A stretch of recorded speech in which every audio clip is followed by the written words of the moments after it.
아침엔 세계 시간입니다. 세드 에브라임 라이시 이란 13대 대통령이 어제 공식 취임했습니다. 미국 등 서방 국가들은 라이시 대통령이 이란 핵 합의 복원 협상에서 어떤 태도를 취할지 촉각을 곤두세우고 있습니다.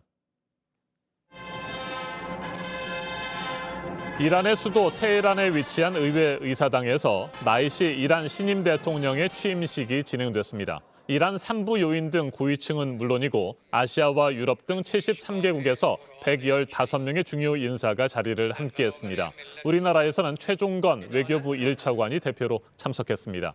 이란 핵 합의 당사국 회의 의장을 맡은 엔리케 모라 유럽연합 외교안보 사무부총장도 참석해 핵 합의 복원에 청신호가 켜질지 여부도 주목됩니다. 라이시 대통령은 취임 연설에서 국제사회 이란 제재 해제를 가장 먼저 요구했습니다. 직접 들어보시겠습니다. تحریم‌ها علیه ملت ایران باید لغو گردد. از هر طرح دیپلماتیک که این هدف را محقق کند حمایت خواهیم کرد. 미 국무부는 라이시 대통령에게 핵 합의 복원 협상이 하루빨리 복귀할 것을 촉구했습니다. 하지만 라이시 대통령이 반미 성향을 가진 데다 강경 구급파로 분류되어 온 인물이라는 점이 변수입니다. 공안검사로 시작해 대법원장까지 거치면서 반체제 인사 처형을 주도해 테헤란의 도살자라는 별명이 붙었을 정도입니다. 정치범 처형 문제로 미국의 제재 명단에도 올라 있습니다. 이 때문에 라이시 대통령 취임 이후 이란 핵 합의 복원 협상이 무산될 것이라는 우려까지 나오고 있습니다. 이 같은 상황에서 최근 중동 해역에서는 선박들이 잇따라 공격을 받거나 납포되면서 긴장이 고조되고 있습니다. 지난 3일 오만해에서 파나마 국적 유조선이 무장 세력에게 납포됐다가 하루 만에 풀려났습니다. 무장한 이란인이 배에 탔다는 선언의 증언이 나오면서 외신들은 이란을 배후로 지목하고 있습니다. 이에 앞서 지난달 29일에는 이스라엘 해운사가 운영하는 유조선이 드론 공격을 받아 영국인 선장과 루마니아인 보안요원 등 2명이 목숨을 잃었습니다. 미국과 영국, 이스라엘은 이번 공격을 이란의 소행으로 확신하면서 집단 대응을 예고하고 있습니다. 미 국무장관의 발언 들어보시겠습니다. We've conducted a thorough review, and we're confident that Iran carried out this attack. It follows a pattern of similar attacks by Iran, including past incidents with explosive drones. 이란은 이들 두 사건 모두 자신들과 관련이 없다며 전면 부인하고 있습니다. 그러면서 서방의 정치적인 의도가 깔려 있다고 반박했습니다. 갈등이 고조되고 있는 가운데 라이시 정권의 출범까지 맞물리면서 중동 정세는 한치 앞을 내다보기 어려운 상황입니다. 전문가와 좀 더 자세하게 짚어보겠습니다. 중동 지역학 박사인 김수환 한국외국어대학교 교수 전화로 연결돼 있습니다. 교수님 안녕하십니까? 네, 안녕하세요. 네, 라이시 대통령이 공식 취임했습니다. 4년 임기인데 이란의 심각한 경제 위기 상황과 핵 합의 복원 문제 등 나라 안팎으로 풀어야 할 과제가 굉장히 많은 것 같습니다. 그렇습니다.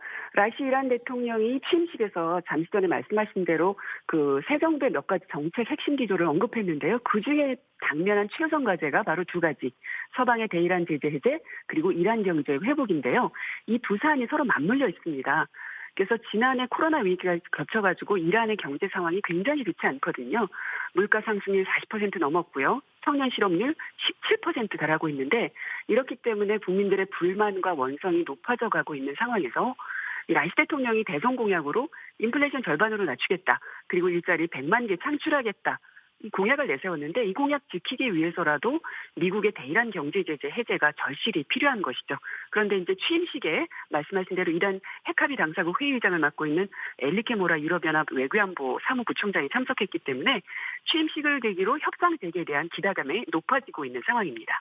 네, 최근 잇따라 벌어진 선박 공격과 납포 사건에 대해서 이란은 관련성을 전면 부인하고 있습니다. 그런데 일각에서는 라이시 정권이 향후 핵 합의 협상에서 미국 등을 압박하기 위해 위협을 감행한 것 아니냐 이런 분석도 내놓고 있는데 이건 어떻게 생각하세요?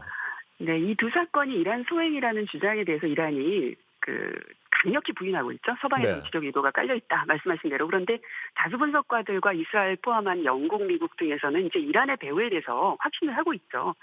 근데 이제 미 바이든 정부가 이란 핵 합의 복원을 하루빨리 성사한 후에 중국을 견제하고 또 기후변화 정책에 집중하기를 원한다는 사실을 이란 라이시 대통령이 잘 파악하고 있거든요. 네. 그렇기 때문에 취임식을 앞두고 발생한 이번 사건들이 결코 이란과 무관하다고만은 볼 수가 없는 상황입니다. 네. 우리나라에서는 최종건 외교부 1차관이 대통령 취임식에 참석했습니다. 아바스 아락치 이란 외교차관과 회담도 진행했고요. 특히 국내에 동결돼 있는 이란 원화 자금 문제에 대해서 집중 논의한 것으로 전해지고 있는데 일부 해결은 됐지만 아직까지 완전히 풀린 것은 아닌 것 같습니다. 대이란 외교, 우리 정부 어떻게 접근하는 것이 좋겠습니까? 그렇죠. 한국과 이란의 외교 정상화를 위해서 선행돼야 될 것이 바로 미국과 이란의 관계 개선인데요.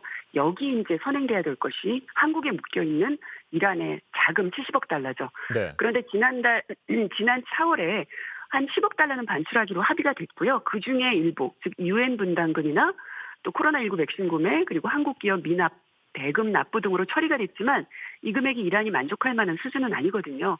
그래서 나머지가 미국과 이란의 핵합의 타결로 인해서 대이란 제재가 숨통이 트인 뒤에 해결할 수 있는 문제인데 긍정적인 상황은 지난달 즉 7월 초에 미국이 한국에 동결된 이란 원화 자금의 스위스 이전에 협력하기로 했습니다. 그런데 이렇게 되면 미국 재무부 승인을 거치는 인도적 교육에 만큼 제재에 저촉되지 않거든요. 그래서 결국 우리 정부 입장에서 보면 현재 관리 국면인 그 대이란 외교가 미국과 이란의 관계 개선이 우선되어야지만 풀리는 사안인 것입니다. 알겠습니다. 말씀 잘 들었습니다. 김수환 한국외대 교수였습니다.